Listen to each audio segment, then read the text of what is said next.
All right, so we live in an environment immersed with technology. We make many of our purchase decisions online.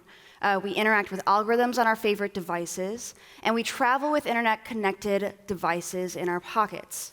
How can we take actions that allow us to reap the benefits of using technology while avoiding negative consequences associated with frequent use?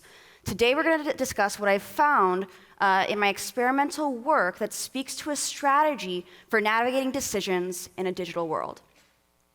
So first, I want to start with the claim that technological progress will not slow down.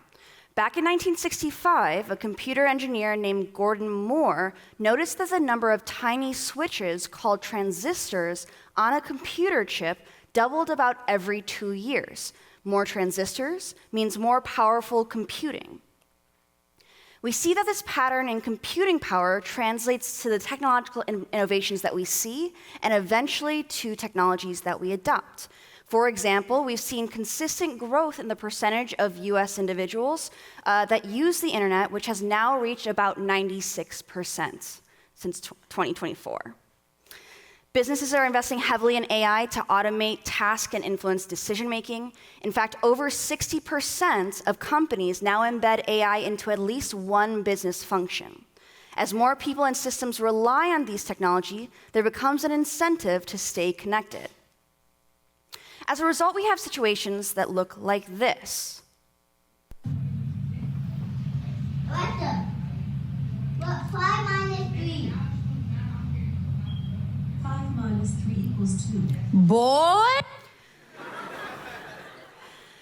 So when technology is new and unfamiliar, we lean towards oversimplified decisions to either entirely use it or entirely avoid it. However, if we probe deeper into these reactions, we can see a possible logic, whether or not it's known to those individuals. The boy has a goal of completing his homework quickly and correctly. This decision to use digital assistance is therefore strategic.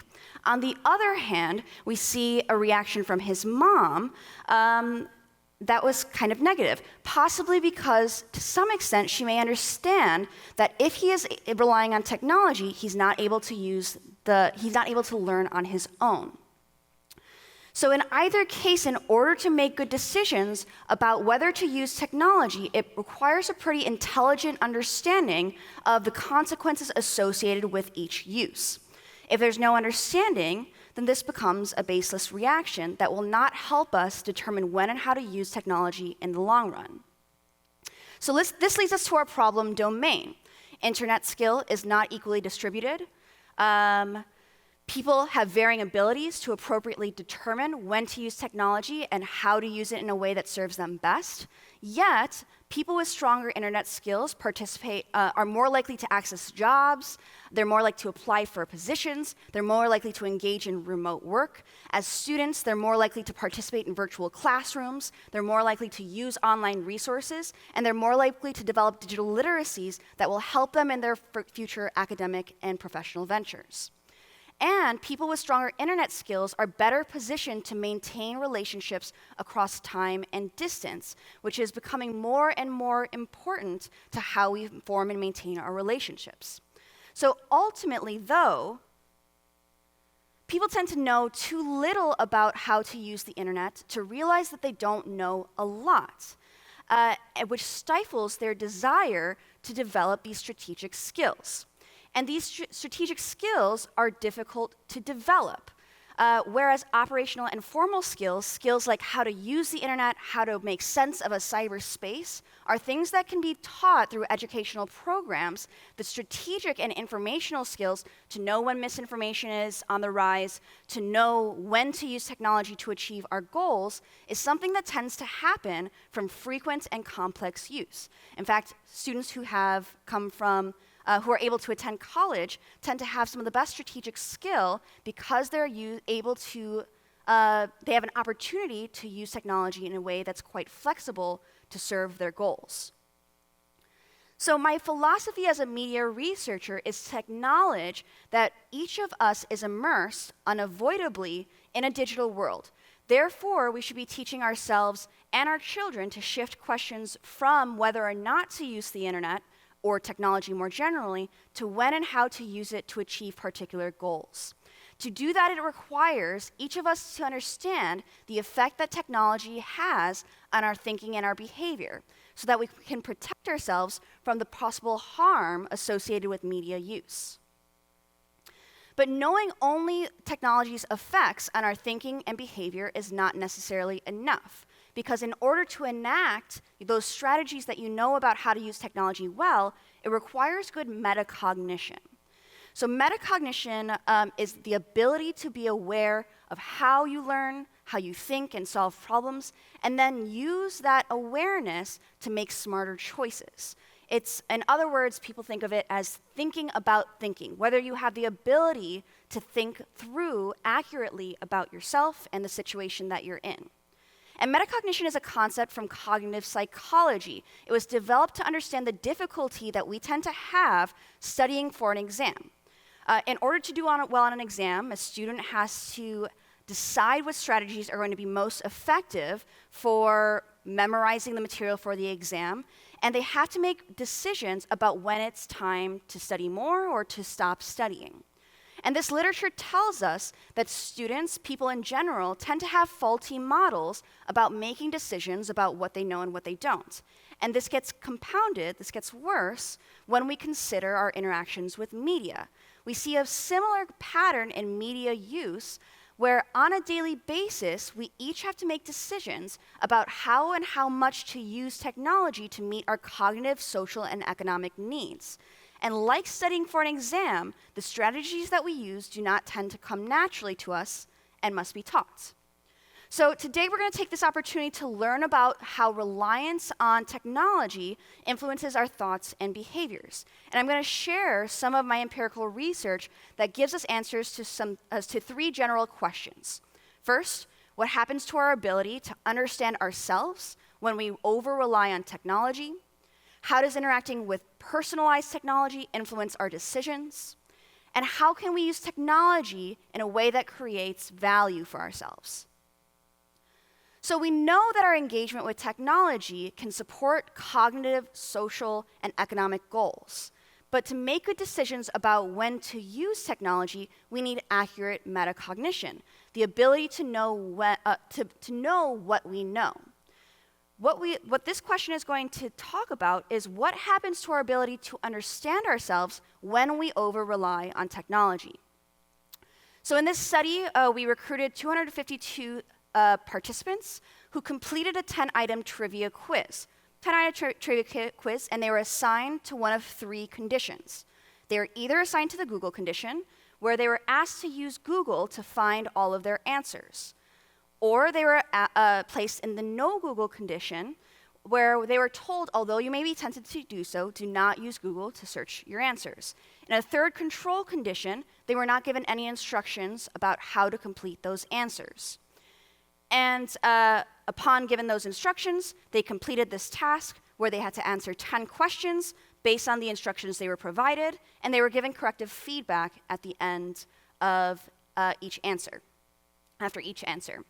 What we wanted to know was how their cognitive self-esteem changes as a response to the condition that they were in. So in general, self-esteem is how you perceive yourself. Your overall sense of self-worth. So cognitive self-esteem would be how you perceive your own cognitive abilities. The scale was developed to measure your cognitive self-esteem. These are questions like, I am good at thinking, I have a better memory than most people, and when I don't know the answer to a question right away, I know where to find it. And this gives us an assessment of how people view their own cognitive abilities.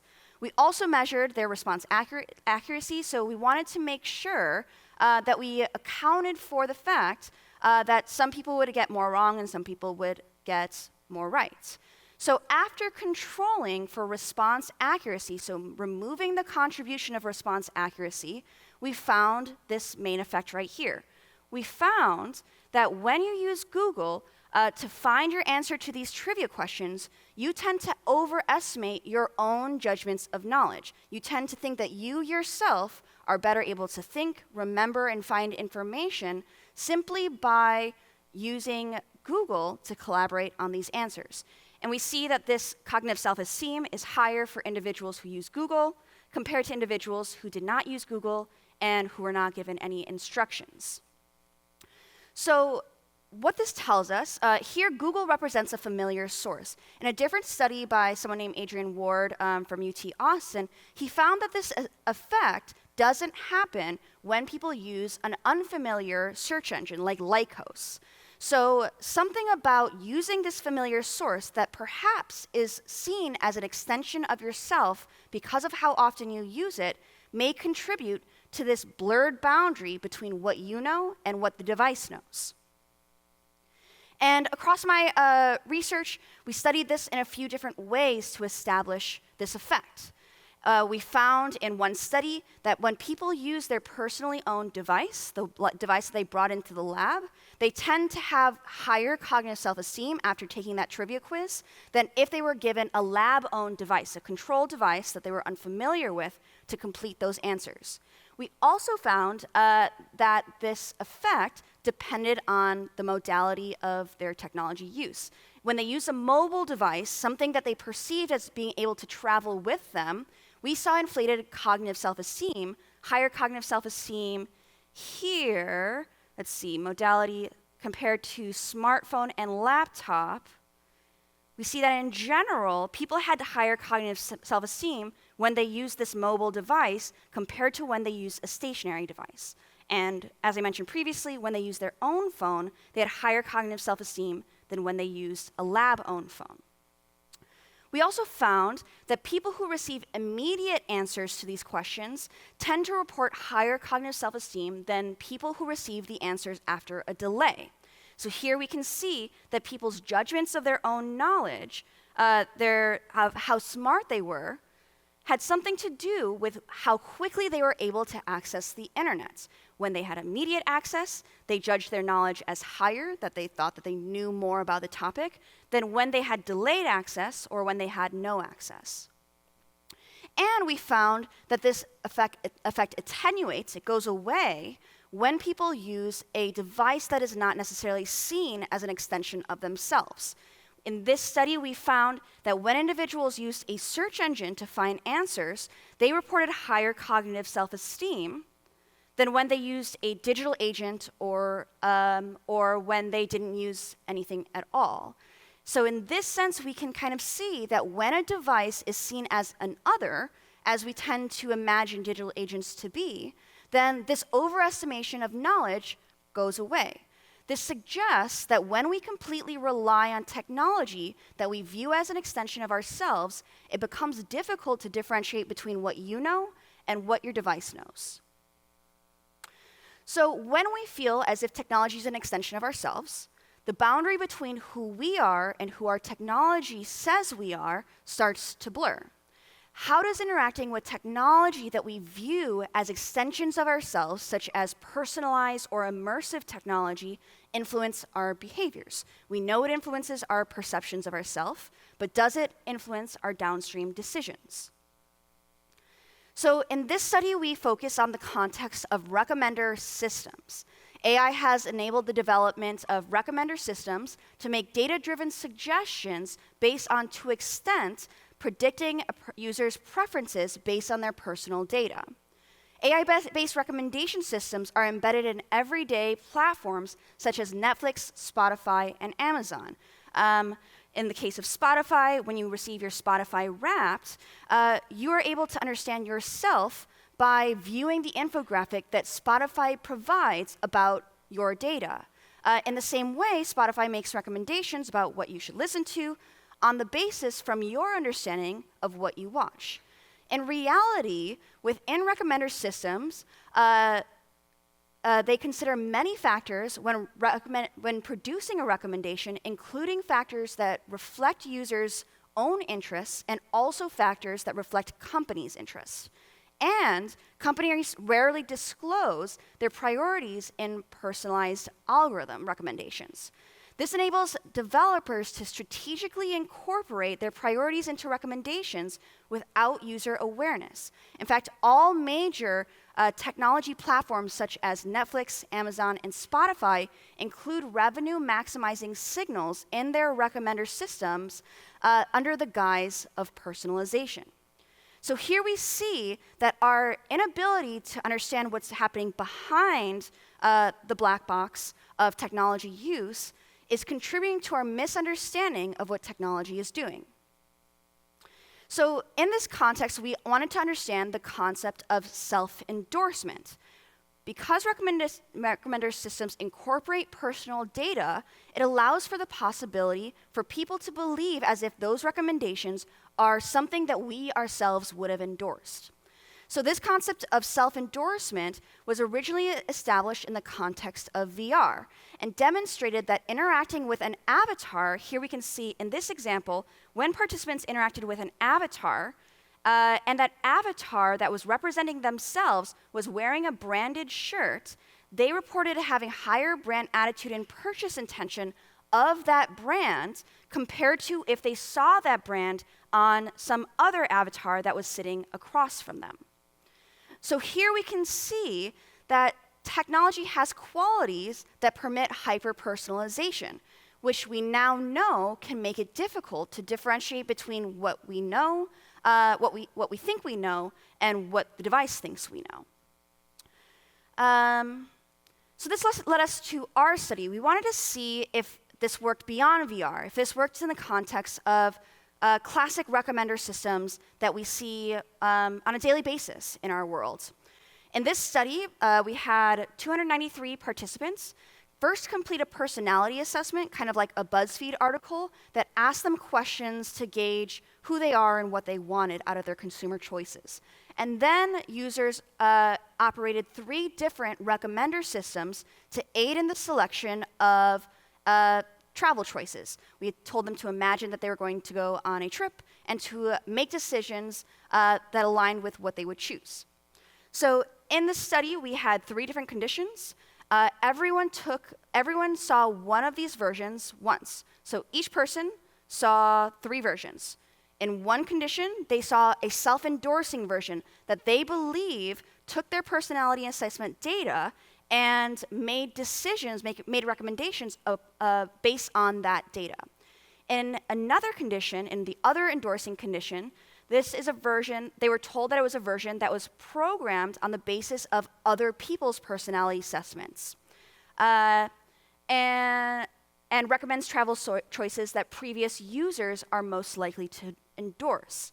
In a third condition, it was a control condition, where they were told that this version of this digital assistant or this recommender system is not programmed with personalized data and only makes decisions at random. In reality, all 3 of these systems were making decisions at random. None of them used personalized data to inform the recommendations that were made. We wanted to determine whether people would be more likely to select the default recommended option when they believed the content was personalized to them. We also wanted to determine whether we can use this strategy to shift people's decisions toward our own priorities. In this case, our priorities were sustainable decisions. So here we can see in this study that people were given 19 categories, one of which was a rental car. They saw 4 different options. One of those options were recommended to them and were selected as the default option, and another one of those options randomly was something that we described as eco-friendly.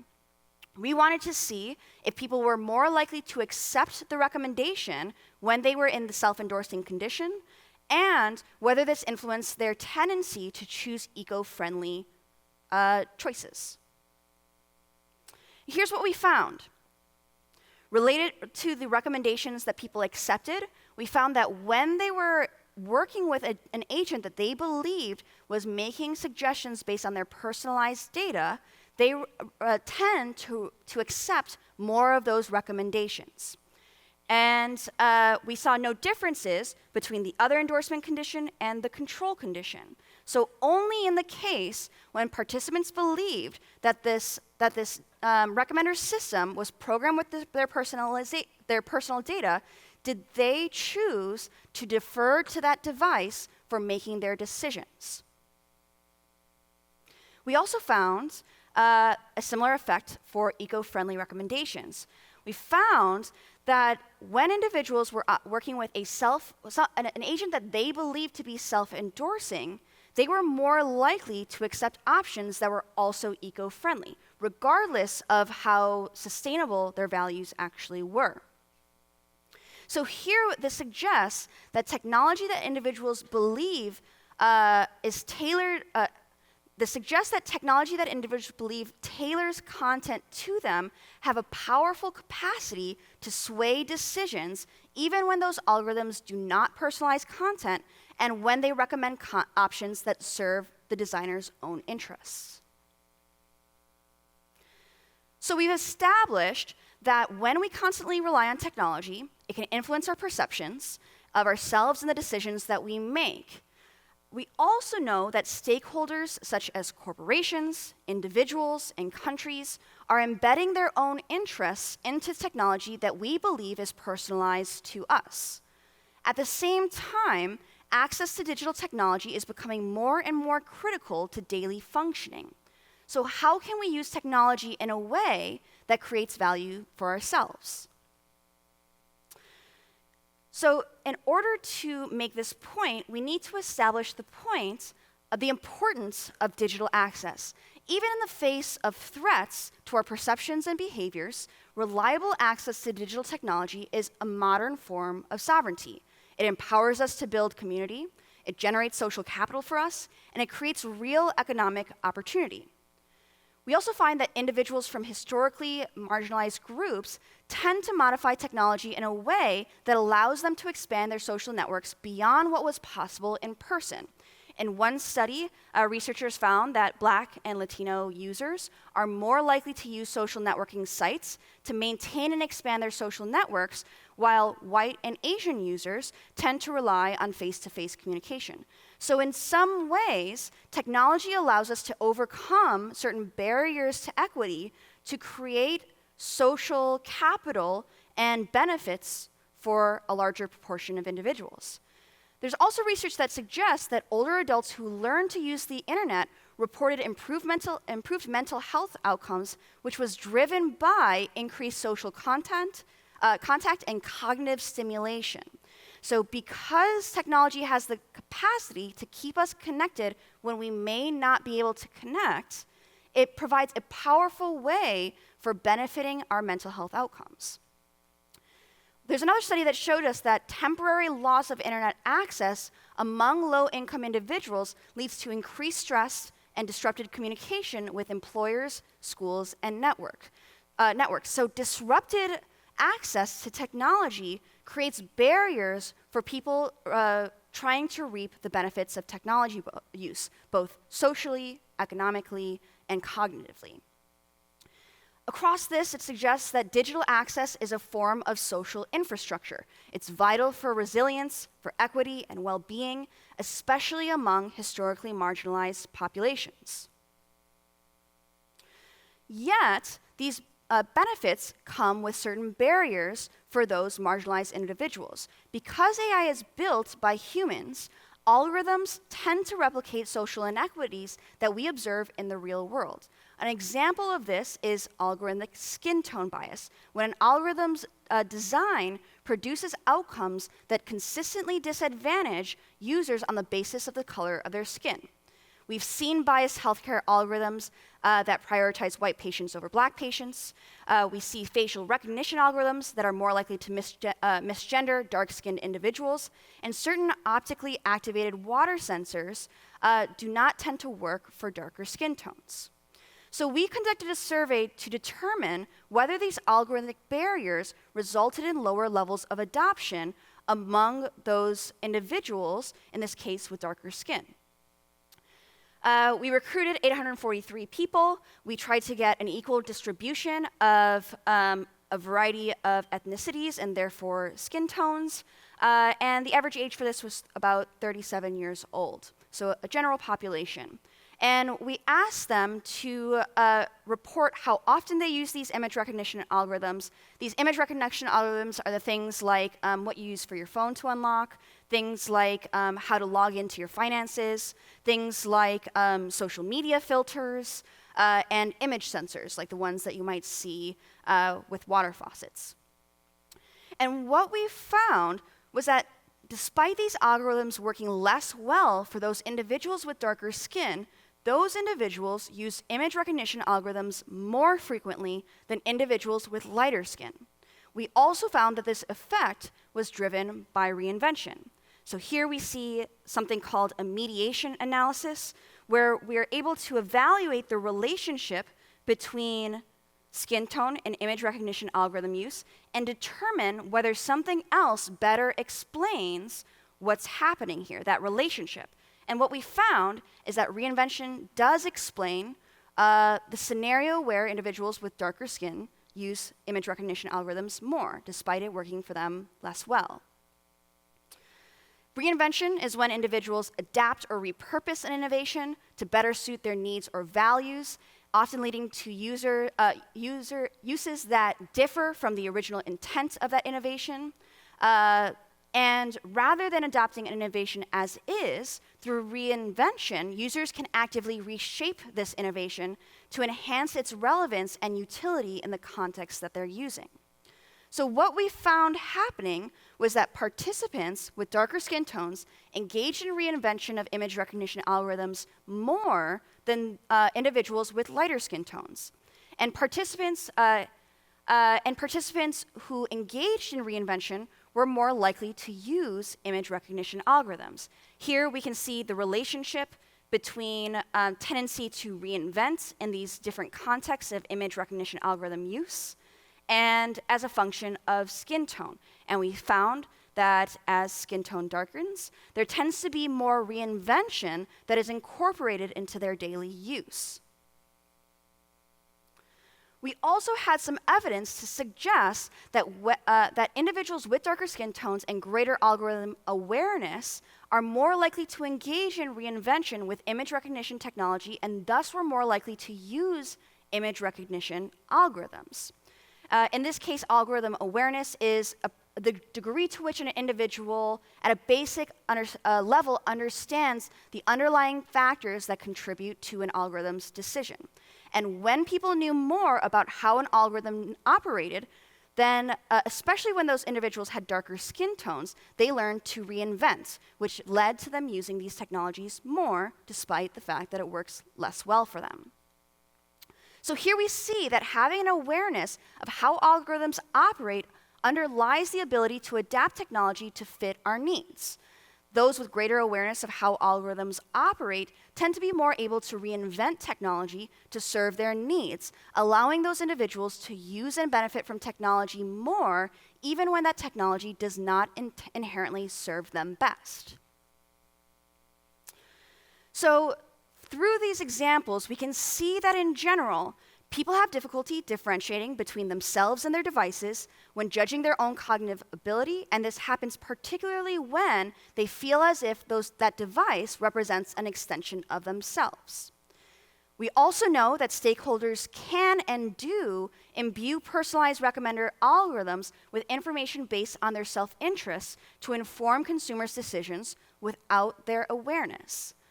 However, algorithm awareness and reinvention provides a mode to overcome the barriers associated with technology use, but it requires frequent use. In order to develop strategic skill, we need to interact with our technology, we need to not avoid it, and we need to use it in a way that's productive towards our goals.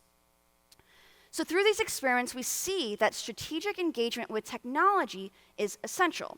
Too much reliance can distort our perceptions, too little, and you might miss out on its cognitive, social, and economic benefits.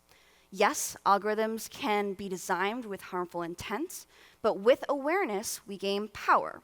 The power to resist manipulation and to use technology in a way that truly serves us. So as you navigate the digital world, do it with intention. Master technology before it masters you. Thank you.